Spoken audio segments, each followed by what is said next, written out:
I want y'all to think about that. Say self. Self. Maybe I'm going through what I'm going through externally because God wants to show me areas of opportunity internally.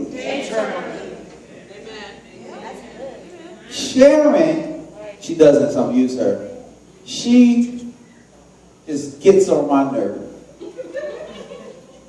But it's not about sharing. It was to reveal that I struggle with patience. I struggle with whatever she was pulling on. She's revealing that there's some loose strings in my Holy Ghost wiring. Does that make sense? All right. So, one of the first spirits we dealt with was bitterness, right? I'm going to give y'all a 2-minute overview or backdrop on review on what it was that I'm going to jump into new things, all right? So bitterness, we found in Hebrews 12:15, Paul says, lest any root of bitterness springing up trouble you, and thereby many be defiled. This is suggestive, we found out, that the root of bitterness is responsible for much of the trouble in our lives. Catch that. Most stuff, trouble that comes in our lives. Can I bless y'all? Trouble is attracted to bitterness. Bitterness is a prime landing ground. It's laid out. I'm already bitter, so it makes it easy for trouble to land. Remember, we're dealing with some words here. We're dealing with perception.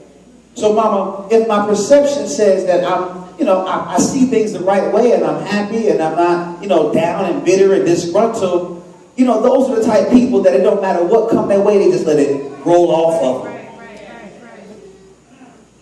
And those people, watch this, they're filled with joy and not bitterness.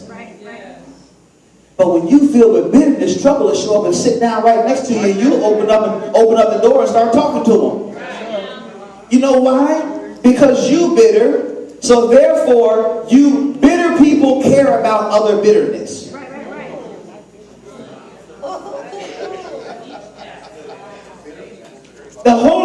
Watch this. The enemy, and this is something that this is why you got to have the Holy Ghost. The enemy always will send something to coddle that which you struggle with. Bitter people don't have a bunch of joy-filled friends around them. They got a bunch of bitter people around them. Right? People that are full of joy, the moment they sight a bitter person that's not willing to let it go, they'll cut you off.